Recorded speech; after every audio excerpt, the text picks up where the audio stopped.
और अब वो 12% ऊपर है, तो गेन सस्टेन कर रहा है वहाँ पर। जो 10% से ऊपर का 257.30 पर इस समय इंडिया सीमेंट्स क्लियरली आज का stock of the day without any doubt. कोई मतलब दूर दूर तक कोई स्टॉक इसके करीब नहीं। 256.90 पर अब ये स्टॉक, और बिल्कुल मतलब रुकने को तैयार नहीं स्टॉक। इवन जब नॉर्मली कई बार जब फ्रीज खुलता है तो एक बार के लिए स्टॉक शायद थोड़ी प्रॉफिट बुकिंग देखते हैं उसमें, लेकिन अभी के लिए तो कोई प्रॉफिट बुकिंग नहीं। 12% ऊपर ये गेन सस्टेन अभी भी कर रहा है। चलिए अब थोड़ा सा लॉन्ग टर्म टेक्निकल्स डिस्कस करते हैं मार्केट के। हमारे साथ गोल्डीलॉक्स प्रीमियम रिसर्च के फाउंडर और चीफ स्ट्रैटेजिस्ट गौतम शाह जुड़े हैं, उनसे बातचीत कर लेते हैं कि उन्हें इस समय मार्केट कैसा लग रहा है और वो कहाँ पर दांव लगा रहे हैं। Gautam ji good morning. पिछली बार जब हमारी बात हुई थी तो हमारी ये बात हो रही थी कि बैंक निफ्टी जो थोड़ा सा अंडर परफॉर्म कर रहा है शायद अब तैयार है एक आउट परफॉर्मेंस के लिए, और अब वो आपकी रैंक में भी नंबर 1 पर है इस समय। किस तरीके के मूव्स बैंक निफ्टी में देख रहे हैं आप? उसके बाद हम बाकी के सेक्टर्स की बात करेंगे और निफ्टी की बात करेंगे। गुड मॉर्निंग अनुज। हाँ, जैसे आपने ठीक कहा, आई थिंक लास्ट टाइम जब हम बैंक निफ्टी के बारे में बात कर रहे थे तो बैंक निफ्टी 50,000 के लेवल पे था और हमने एक बहुत बड़ा कॉल दिया था कि हमें लग रहा था कि 10,000 पॉइंट की तेजी बैंक निफ्टी में आनी चाहिए और हम लोग ने ये कहा था कि एचडीएफसी बैंक उसको ऊपर लेके जाएगा। आई थिंक ये स्क्रिप्ट बहुत अच्छी से प्ले आउट हुआ है पिछले 3 हफ्तों में, क्योंकि एचडीएफसी बैंक ने काफी लोगों को सरप्राइज किया। But as a chartist I feel very happy about it, क्योंकि सिग्नल्स काफी अच्छे थे।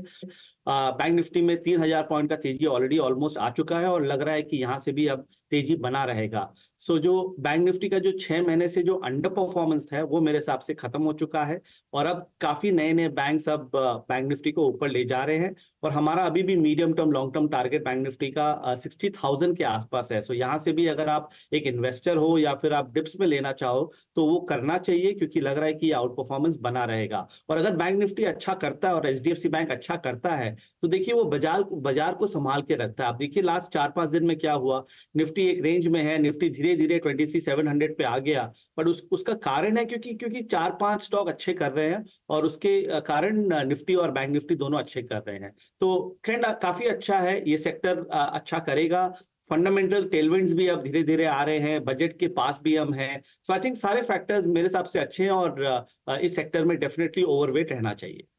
वेल मीनवाइल इंडिया सीमेंट अब ऑलमोस्ट 15% के फ्रीज की तरफ बढ़ता हुआ, तो पहली टेम्प्रेरी फ्रीज जो थी 10% की, उसको क्रॉस करके अब 15% की तरफ भी बढ़ता हुआ। गौतम, सीमेंट पे ऑब्वियसली कोई इंडेक्स नहीं है, लेकिन काफ़ी बड़े बड़े स्टॉक्स हैं हमारे पास सीमेंट स्पेस में। आपके रेडार पर कोई सीमेंट स्टॉक्स हैं क्या इस समय? देखिए, जब एनएससी हमें कोई इंडेक्स देता नहीं है तो हम एक कस्टम इंडेक्स बना लेते हैं and we actually have a custom index at Goldilocks, जहां पर हम टॉप 7, 8, 10 स्टॉक्स को फैक्टर इन करते हैं। मेरा ये मानना है कि जो हाउसिंग और अफोर्डेबल हाउसिंग का जो थीम है, ये अभी नया इलेक्शन रिजल्ट्स के बाद एक नया ट्रेंड और मोमेंटम पकड़ी है और मुझे लग रहा है कि हाउसिंग फाइनेंस और प्रॉक्सी स्टॉक्स जो हैं वो काफी अच्छे करेंगे। तो अगर आप सिरेमिक स्पेस में देखें, सीमेंट को देखें, I think this is a sector that we really like. और जिस तरह के ब्रेकआउट्स हमने देखा है पिछले 4-5 दिनों में, मुझे लग रहा है कि सीमेंट में अभी तेजी बनी रहेगी। आई थिंक जेके सीमेंट हमें काफी अच्छा लगता है, अल्ट्राटेक हमारा फेवरेट रहा है, जेके लक्ष्मी सीमेंट का काफी अच्छा चार्ट है। इंडिया सीमेंट में आज मूवमेंट है, बट देन ये स्टॉक एक अंडर परफॉर्मर रहा है, तो हो सकता है कि ये टेम्पररी हो। बट जो सारे जो टॉप स्टॉक्स है इंक्लूडिंग अंबुजा एंड एसीसी, हमें लगता है, और क्योंकि ये हाउसिंग से कनेक्टेड है तो ये पूरी थीम आई थिंक एक बेनिफिशियरी रहेगी अगले 2 से 3 महीनों। गौतम गुड मॉर्निंग, वीरेंद्र बोल रहा हूँ एरी स्टूडियोज से। ऑटो को भी आप लोगों ने काफ़ी स्ट्रॉन्ग ट्रेजेक्टरी में प्लेस किया है और लीड कर रहा है इस वक्त M N M, I mean all time high पे, और मेरे ख्याल से पिछले 6 महीने का स्टॉक प्राइस परफॉर्मर। बट इसी के अगेंस्ट कुछ स्टॉक्स साइडवेज रहे हैं, slightly negative buy, specially Tata Motors, और इनफैक्ट अगर आप मारुति को देखें तो इस दौरान उसने अच्छा खासा स्लाइड दिया, मेरे ख्याल से 700-800 रुपये का। ऑटो को बाइसेक्ट करते हुए, आई मीन चाहे वो पैसेंजर व्हीकल सेगमेंट हो, टू व्हीलर सेगमेंट हो, कॉमर्शियल, और even for I think batteries, best क्या है चेज करने लायक इस वक्त? व्हेन यू से I think it's a strong space. देखिए, ऑटो डेफिनेटली स्ट्रांग है, बट चार्टिकली उसमें अब स्टडीज का उतना सपोर्ट रहा नहीं। क्योंकि इंडेक्स बार बार नया हाइज बना रहा है, बट अगर आप स्टडीज को देखें तो नया हाइज नहीं बन रहा है, which means negative divergence already charts में दिख रही है। तो मेरे को नहीं लगता है कि इस लेवल्स पे बड़ी कमिटमेंट ऑटो स्टॉक्स में करनी चाहिए, क्योंकि जो स्टॉक्स चलना चाहिए था वो काफी चल चुके हैं और इस लेवल्स पे रिस्क रिवॉर्ड उतनी अच्छी नहीं है। सो अगर आप टाटा मोटर्स देखिए, एमएनएम देखिए, रनअवे रैली रहा है, एकदम मिड कैप स्टॉक की तरह वो स्टॉक चला है। हमारा फेवरेट देखिए अभी भी एस्कॉर्ट्स और आयशा मोटर्स है, और मुझे लगता है कि ये दो स्टॉक यहां से भी अच्छा कर सकते हैं। और साथ में अशोक लेलैंड में हमने 2-3 महीना पहले एक बहुत अच्छा ब्रेकआउट पकड़ा था, तो वहां पर भी मुझे लग रहा है कि एक मेगा ट्रेंड है। तो अगर आपको ऑटो प्ले करना ही है तो ये 3 स्टॉक में रहिए, बट हमारा फेवरेट्स अभी भी बैंक्स, एफएमसीजी, फार्मा और मेटल्स है। मुझे लगता है कि वहां ज्यादा बड़ी अपॉर्चुनिटी है और वहां पर कैपिटल को डिप्लॉय करनी चाहिए। अच्छा गौतम जी, पिछले आपके इंटरेक्शन जो हमारे साथ हुए थे उस घड़ी में और इस टाइम फ्रेम में जो अंतर आया है सबसे बड़ा, आई थिंक वो है क्रूड नाउ 85-86 की ट्रेजेक्टरी। क्रूड के चार्ट्स आपको कह रहे हैं, और considering I think that price, अभी ओएमसीज पर आपका आउटलुक क्या है, बीपीसीएल, एचपीसीएल, आईओसी पर? देखिए, क्रूड का जो इंटर मार्केट रिलेशनशिप है इंडियन मार्केट्स के साथ, वो उतना स्ट्रांग नहीं रहा। आई थिंक एक जमाना था 5-7-10 साल पहले जहां क्रूड अगर चलता था तो हमें लगता था कि बाजार गिरेगा, पर डोमेस्टिक लिक्विडिटी के कारण आई थिंक वो इंटर मार्केट रिलेशनशिप अब रहा नहीं। क्रूड पिछले अगर आप 6 महीने का डेटा देखें तो वो नीचे में $70 और ऊपर में $95, ये $25 के रेंज में वो चलता है। जब तक वो 95 के ऊपर नहीं जाए और 70 के नीचे नहीं जाए, आई थिंक इसमें ज्यादा ओवर एनालाइज करने की जरूरत नहीं है, क्योंकि इंडिया के हिसाब से अगर क्रूड एक रेंज में रहे तो वो बेस्ट सिनारियो है, in fact not just for India but globally. So I think एक अच्छी रिबाउंड हमने देखी 70 के लेवल से, नॉर्मल है, कोई ऐसा कोई ब्रेकआउट इंडिकेशंस है नहीं, और मुझे लगता है कि क्रूड इसी रेंज में जाएगा। ऊपर में 95 के ऊपर जाना डिफिकल्ट है, अगर वो होता है तो मार्केट के लिए एक रिस्क फैक्टर हो जाएगा, बट चार्ट्स में वो इंडिकेशन अभी है नहीं। सो रुपी और क्रूड की और डॉलर इंडेक्स, जिसके बारे में हमेशा हम इंटर मार्केट रिलेशनशिप में बात करते हैं, वो आज के डोमेस्टिक लिक्विडिटी के मार्केट में ये ज्यादा इंपैक्ट नहीं करते। ओके अच्छा, एक और सेक्टर जो आपको पसंद है वो है मेटल्स। हालांकि पिछले 3-4 दिन से करेक्शन है यहाँ पर, लेकिन आपका ये मानना है कि ये new all time high hit करेगा बहुत जल्द? हाँ जी, आई थिंक मेटल्स एक मेगा ट्रेंड है। आई थिंक ये ट्रेंड शुरू हुई थी December last year, January this year, और उसके बाद आपने देखा JSPL, JSW steel, Tata steel में कितनी अच्छी मूवमेंट है, और सारे स्टॉक्स 20-25% ऑलरेडी भर चुके हैं, और ये सब बड़े बड़े लार्ज कैप्स है, और मुझे लग रहा है कि इस कंसोलिडेशन के बाद वो वापस चलना चालू हो जाएंगे। फंडामेंटल टेलमेंट भी आ चुकी है, चार्ट्स तो गजब के हैं ही। रेशियो चार्ट्स अगर आप देखें versus the Nifty, I think they are at a point where the auto index was a year back. So अगला 3 से 6 महीना मेरे हिसाब से मेटल्स काफी अच्छे करेंगे, और यहां से भी आपको 20 से 40% की तेजी टॉप स्टॉक्स में मिलेगी। मिड कैप मेटल्स, मिड और स्मॉल कैप मेटल्स और अच्छा करेंगे, तो इस सेक्टर में डेफिनेटली कमिटेड रहिए, और अभी का जो छोटा सा करेक्टिव पीरियड है, इसमें और खरीदारी करनी चाहिए। ओके बिल्कुल।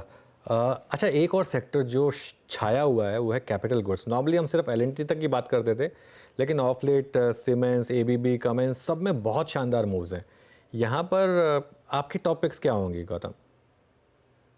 अनुज, मेरे हिसाब से यहाँ अपॉर्चुनिटी नहीं है। मालूम है कि आजकल के मार्केट में लोग उन्हीं शेयरों को देख रहे हैं जहां पर बहुत अच्छी मोमेंटम है, पर जब एज अ चार्टिस्ट मुझे कंफर्ट नहीं मिलता है, मुझे लगता है कि इस लेवल्स पे रिस्क रिवॉर्ड जस्टिफाइड नहीं है कि आप यहाँ पर फ्रेश बाइंग करें। Capital goods no doubt is a proxy to the India growth story, और अगर आपका 3 से 5 साल का व्यू है तो ये सब शेयरों में आप कमिटेड रहिए, बट अगर आपका 3 से 6 महीने का व्यू है तो यहाँ पर अपॉर्चुनिटी नहीं है, यहाँ पर प्रॉफिट बुक करके दूसरे सेक्टर्स में जाना चाहिए।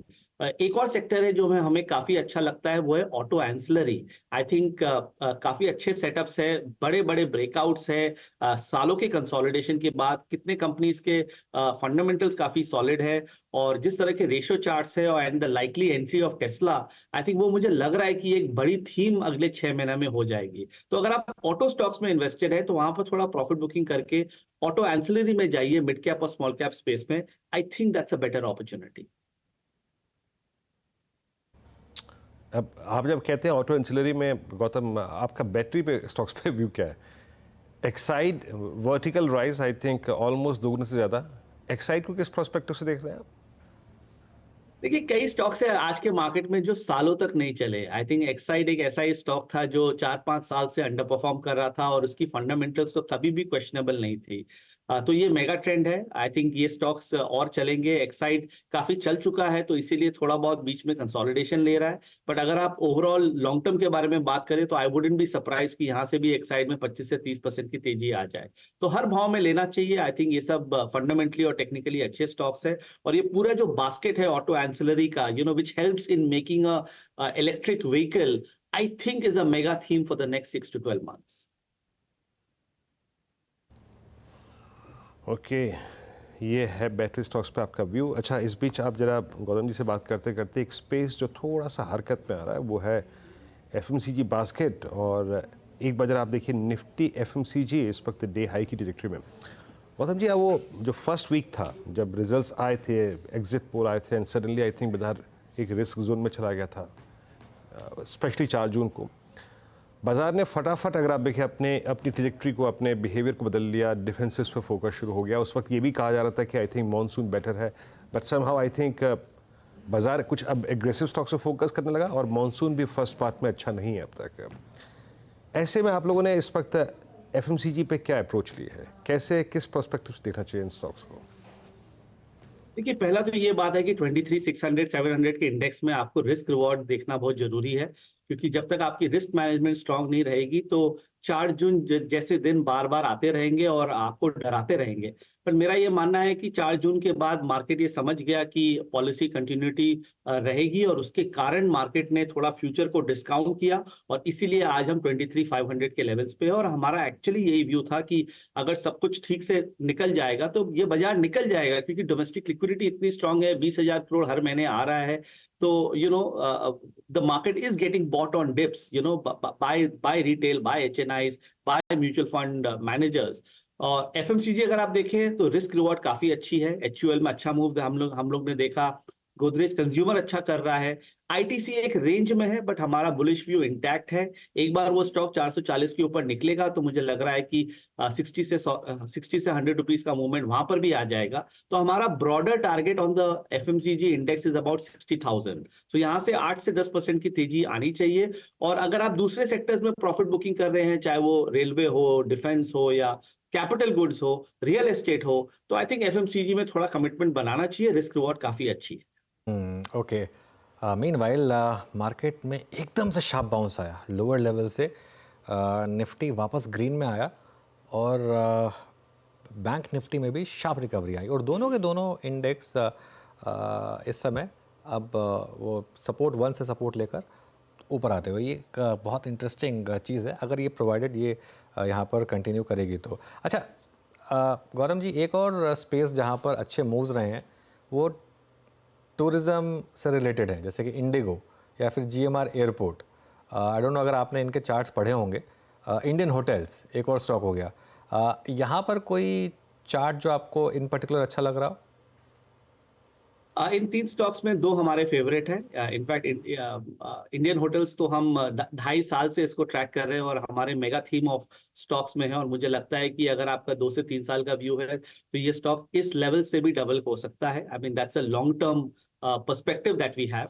और IndiGo I think was a no brainer, क्योंकि ये स्टॉक ने 2 साल से कुछ नहीं किया और उसके बाद जब इसमें ब्रेकआउट आई और जिस तरह के फंडामेंटल टेलविंड्स आए हैं उसके बाद इसने एक नया चाल पकड़ लिया और मुझे लग रहा है कि ये स्टॉक भी यहाँ से 5-5.5 तक आराम से चला जाएगा। So travel is a mega theme. देखिए कोविड के बाद ये जो अनलॉक ट्रेड है जिसको हम लोग बोलते हैं, travel, tourism, hotels, airlines, railways, आई थिंक ये पूरी थीम अभी चलेगी। इसमें हमें तो अच्छा लगता है। पर 2-3 थीम और है जो पिछले 5-7 दिनों में धीरे से निकल के आई है। एक तो है पेपर, फिर है फर्टिलाइजर और है शुगर। तो मुझे लग रहा है कि ये थीम भी अब अगले 3 से 6 महीनों में अच्छे करेंगे। और अगर बजट इन सेक्टर्स के लिए अच्छा रहा, जो लग रहा है कि रहेगा, तो आई थिंक इसमें अच्छी अपॉर्चुनिटी है, क्योंकि ये 6-8 महीने के अंडर परफॉर्मेंस से निकल रहे हैं। टेलीकॉम यहाँ पर क्या व्यू बन रहा है? हालांकि यहाँ पे बहुत कम स्टॉक्स हैं लेकिन यहाँ पर भी बहुत शानदार मूव्स देखने को मिले हैं हमें। देखिए भारती तो अच्छा कर ही रहा है, भारती 2 साल से अच्छा कर रहा है। In fact it is one of the better performing large cap stocks in the index. हमें अभी भी अच्छा लगता है, बट इस लेवल्स पे आप इमीडिएट बाय नहीं कर सकते क्योंकि risk reward is not the best. I mean ये स्टॉक कहाँ 700-800 के लेवल पे चलता था, अब ऑलमोस्ट डबल हो चुका है। वोडाफोन के बारे में जितना क्वेश्चन मुझे मिलता है, आई थिंक डेली बेसिस पे हम इसको हैंडल करते हैं। हमने इसको ऑफिशियली रेकमेंड नहीं किया है, बट व्यू ये है कि अगर 18.5-19 का लेवल अगर क्लियर करता है तब वोडाफोन में मूवमेंट आ सकती है। बट हमारा कोई ऑफिशियल कवरेज इसमें है नहीं। मुझे लगता है कि वोडाफोन 15 और 19 के रेंज में रहेगा, और जब भी इसमें ब्रेकआउट आएगी तब नेक्स्ट बिग मूव आएगा, तो you have to wait for it. अच्छा गौतम जी, कल बड़ा सरप्राइजिंग मूव था HFCs में, LIC housing finance, Canfin Homes, और आज कुछ हाउस व्यूज़ मुथूट फाइनेंस पे, मन्नापुरम पे भी आए थे। NBFCs में ये दो बास्केट बहुत स्ट्रॉन्ग रही हैं। इनमें से आपके प्रेफर्ड क्या हैं, और जिसको आप मानते हैं कि अभी भी ये हायर लेवल्स पर सस्टेन करेंगे, इवन इन लेवल से पैसा बना के दे सकते हैं? देखिए मेरे हिसाब से एनबीएफसीज का टाइम आ चुका है। आई थिंक पिछले 2 साल से या 2.5 साल से हम बोल रहे हैं कि ये सेक्टर अंडर परफॉर्म कर रहा है। I think last week I had the pleasure of listening to Rajeev Jain at the Flame University for over 3 hours, और उनसे सुन के और चार्ट्स देख के मेरा तो ये मानना है कि एनबीएफसीज एज अ सेक्टर अब काफी अच्छा करेंगे। तो बैंक्स, एनबीएफसीज और इंश्योरेंस कंपनीज, ये तीनों जो सेगमेंट्स है हमें लगता है कि यहाँ से अच्छा करेंगे। और एनबीएफसी स्पेस में बजाज फाइनेंस आई थिंक हमारा टॉपिक है, मुझे लग रहा है कि वहां पर अच्छी मूवमेंट आएगी। और जो हाउसिंग फाइनेंस का जो थीम मैंने कहा, जैसे आपने कहा कैनफिन होम्स, होम फर्स्ट, आवास फाइनेंशियल, ये भी एक बहुत बड़ी थीम है जो मेरे हिसाब से अब चल के आएगी, क्योंकि गवर्नमेंट का फोकस अफोर्डेबल हाउसिंग में रहेगा ही, और इसके कारण आई थिंक बजट में कुछ ना कुछ इनिशिएटिव्स होंगे। तो मार्केट आई थिंक उसको डिस्काउंट करने की कोशिश कर रहा है। फंडामेंटल्स तो अच्छे हैं ही हैं, अगर आप नंबर्स देखें तो ये सब कोई रिचली वैल्यूड स्टॉक्स है नहीं, और बड़ी तेजी इसमें बननी चाहिए। सो रिस्क रिवॉर्ड अच्छा है। एनबीएफसी और हाउसिंग फाइनेंस, अफोर्डेबल हाउसिंग, ये जो तीन जो बड़े थीम है, इसमें कमिटमेंट बनानी चाहिए। गौतम जी, आखिरी प्रश्न आपसे यहाँ पे, इस इंटरेक्शन में बहुत लंबा, अगर आप देखें आज इंटरेक्शन हुआ विस्तृत स्पेस पे। PVR आपसे बात जब मैं कर रहा हूँ तो almost I think first time in CY24 ये टच कर रहा है अपने 200 डे एक्सपोनेंशियल मूविंग एवरेज को। PVR पे आपका टेक क्या है इस वक्त? पीवीआर से दूर रहनी चाहिए। आई थिंक ये एक ऐसा सेक्टर है या ऐसा बिजनेस है जो मेरे हिसाब से डिस्टर्ब हो चुका है, और you are at the mercy of the movies every Friday, I mean the way I see it. तो मेरा मानना है कि अगर आपको ये ट्रैवल, टूरिज्म और एंटरटेनमेंट थीम प्ले करना है तो दूसरे स्टॉक्स बेटर है। Why not a Nazara? I think मेरे हिसाब से नजारा कुछ इंटरेस्टिंग कर सकता है अगले 3 से 6 महीनों में। तो पीवीआर एकदम हमारा ऑफ आवर लिस्ट। इससे अच्छा इंडिगो में कमिटमेंट बनाइए और पीवीआर से दूर रहिए।